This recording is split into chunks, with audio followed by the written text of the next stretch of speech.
in August and in November. One of those plans were led by the U.S. military Wilbur Joseph Castañeda, and the other led by entrepreneur Jose Enrique Rincon. But there have been revealed other incidents besides this or attached to them. We don't know exactly, but I will refer to three of them. One in the Great Caracas that have requested asylum to five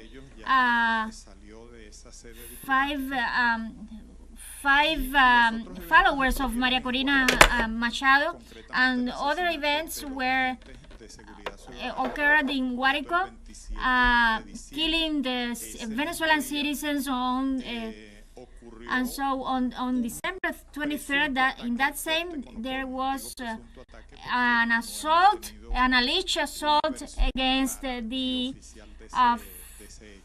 against the military installation. And so I would like to comment about the status of these three events that I have mentioned. Thank you very much.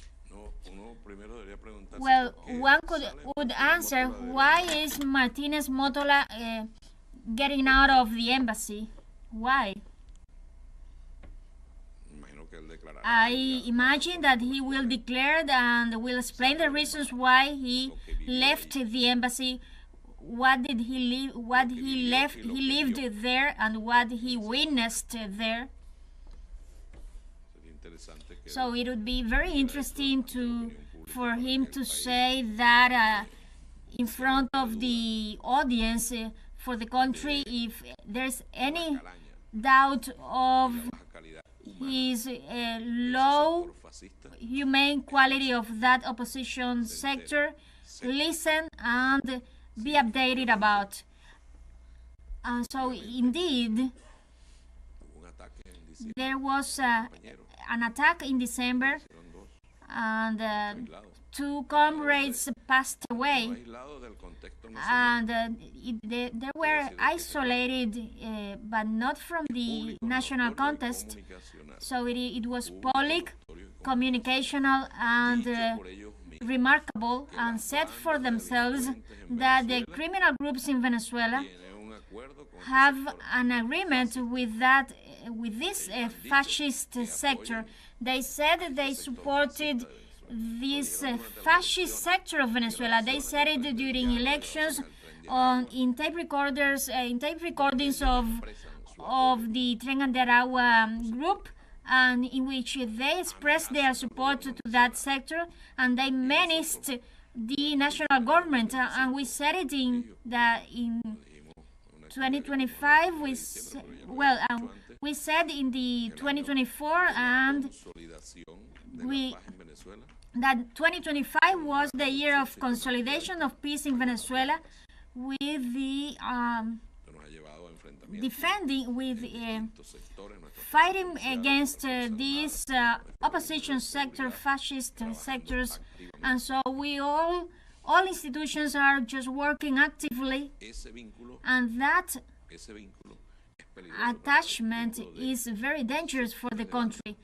The attachment of criminal groups with opposition sectors, with fascist sectors, because that far-right opposition wing, so it represents the end of values, the end of principles. That far-right opposition doesn't regard about anything, just they regard about assaulting power. And so what they offered to criminals? Routes of drug trafficking. Remember that Juan Guaidó offered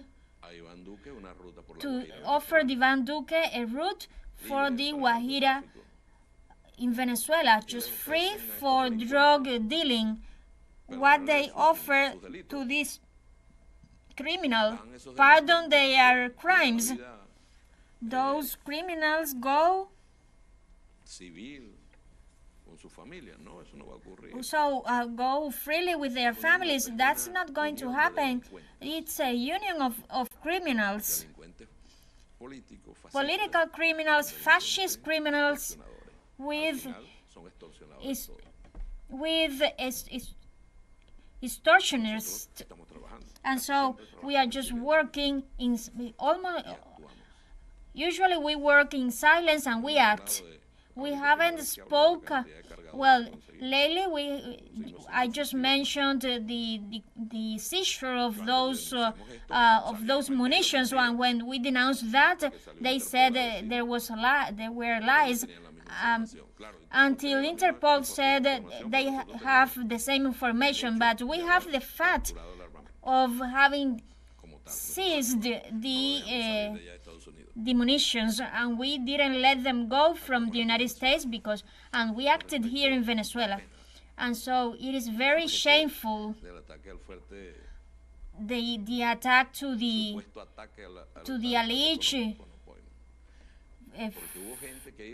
alleged fortress, and people who live nearby said there were lies, and the mercenaries told it was true, and it was just false and lies. Well, give me another question.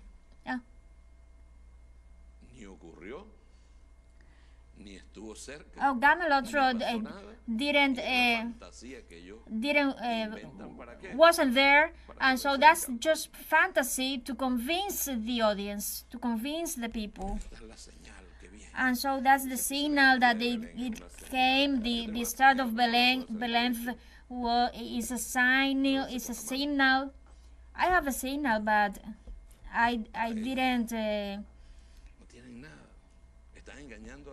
disseminate it, and they have nothing. They are just deceiving the people, making them believe that on January 9th, January 10th, it will happen anything, and it wasn't going to happen anything, because we will guarantee peace, and President Nicolás Maduro will take office, and everything who interferes in that will receive the punishment, a resounding punishment.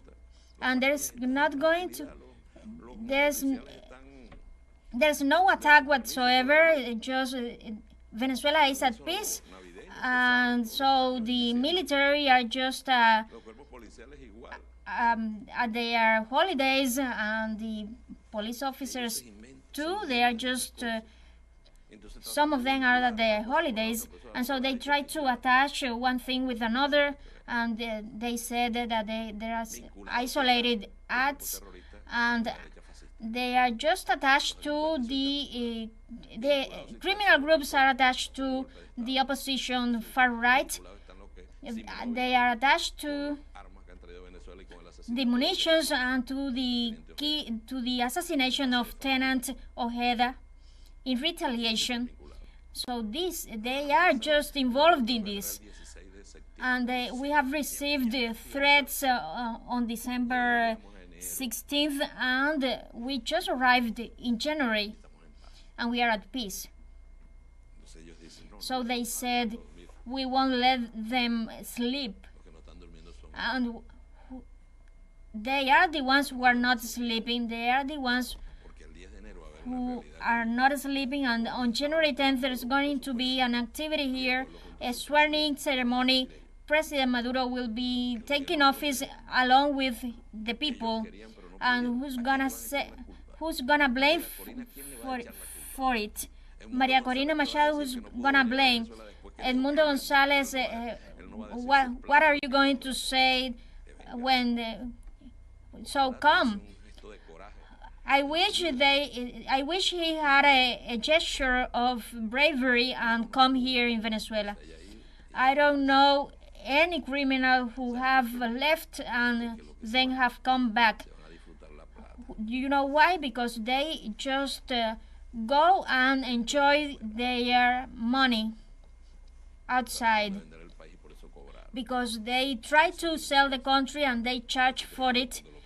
And do you think that the Leopoldo Lopez, who's gonna leave their amenities in Spain, in Salamanca, to come here, or Ledesma. They will come here to Venezuela. No, they won't come. From here, the country must remember when they were detained and they received, they were sick, and then the family came and said they will let them die, but they are just very comfortable there at Spain, overseas. And Leopoldo said, I earn my living from being a professor at the university, so that's just a cover, and he's very comfy, and for them politics is a business, it's a way of making money. And thank you very much. We are going live to Venezuela as the Defense Minister of Venezuela, Padrino Lopez, is offering statements. Let's listen. How is it going in this moment in the United States? Prisoner of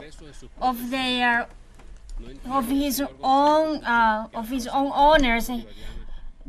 Mr. González Urrutia doesn't understand that the Bolivarian Armed Forces is an entity that is loyal, that is abided by the Bolivarian Republic of Venezuela, by the homeland, that does not obey to the orders of imperial powers. It is an armed force independent, which gets out in defense of our people, and that has worked hardly, strongly to keep peace of the republic, the necessary peace for children to go to classes, for youngsters to go to the university, the necessary peace for the workers, men and women, go to their workplaces, the necessary peace for the economic prosperity of the country, the peace for which the Bolivarian Armed Forces in military, police, civic union have developed and deployed in all times, in all these times that the far right, the Venezuelan far right, fascist far right, this far right, a fascist faction that has intended to break and to call on the chaos and on the war and on the clashes between Venezuelans. They don't know, they don't realize the dimension of this war. That's why they invoke with so much lightly.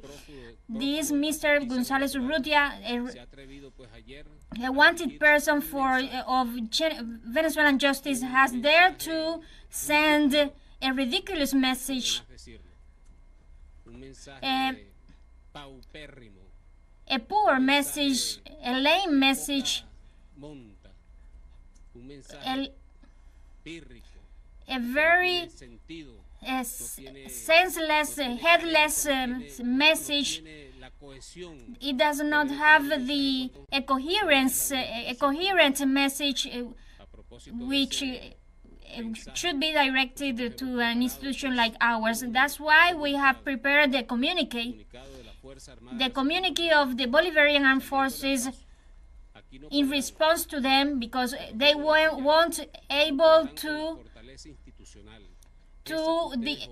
disrupt the national security, that one that you divorce from, that Venezuelan institutionality in which the people, in which the National Electoral Council proclaimed the president-elect for the 2025-2031 term. All that institutionality, you disregard all that institutionality, and so you prefer to go to the international mechanism, to the O's, to puppet governments of the U.S. administration, and that therefore we are just looking into it very carefully, because it is always there, the presence and in the permanent action of you to end the peace of the Republic. So I'm going to read the communique of the Bolivarian Armed Forces in response to this ridiculous message of this coward wanted of justice, González Urrutia, who has been dedicated to sending messages, very empty message and lack of content, very ridiculous messages. So I am going to read the communique of the Bolivarian Armed Forces. We have seen with deeply outrageous a video published on January 5th, published by the coward Edmundo González Urrutia, sending a message to the Bolivarian Armed Forces with incoherent message statements demonstrating his ignorance and his despair ahead of the imminent failure of his coup-mongering plans. So the video was issued at the moment he arrives at the United States of America, which government is sponsoring the far right of Venezuela. So they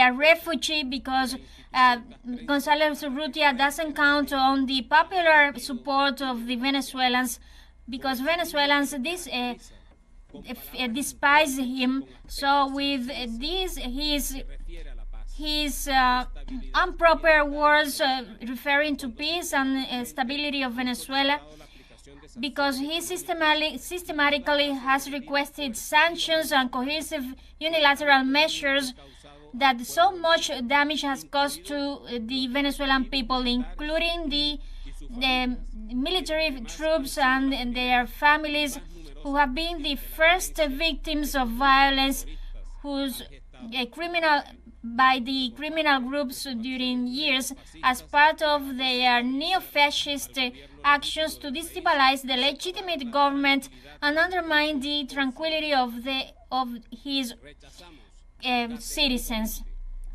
So we reject strongly that ridiculous act of political act which won't undermine the awareness and the revolutionary conscience of the Bolivarian Armed Forces, so abided by the fusion of civic military police, will defend their freedom, independence, and peace. So the whole world must know it, that on January 10th, 2025, we will ratify the commitment with the Bolivarian democracy, and so we will recognize President-elect Nicolás Maduro Moros as a constitutional president for the 2025-2031 term, to which we will swear. We will make an oath to be obedient and loyal. So don't mess up with us. For Chavez and Bolivar, we will go on to victory. Chavez, long live Chavez, and independence and socialist homeland. We will defeat. We will triumph. Independence or nothing. Loyal always. Traitors never. Thank you very much, and a hug for all the Venezuelan people. We were listening to the statements of Venezuelan Defense Minister Vladimir Padrino Lopez. The official said that all Venezuelan sectors are ready to face and defeat the far-right fascist attempts to generate violence in the country. The Defense Minister reaffirmed the strength of Venezuela's institutionality and the commitment of security forces to protect the nation's sovereignty and the will of the people expressed at the July 28th elections. Padrino Lopez read a joint statement by security forces agencies in response to what he described as an incoherent and cowardly message sent by Edmundo González to the armed forces, adding that said message would not undermine the civic-military union and express the full support for the elected government of President Nicolás Maduro, who will be sworn in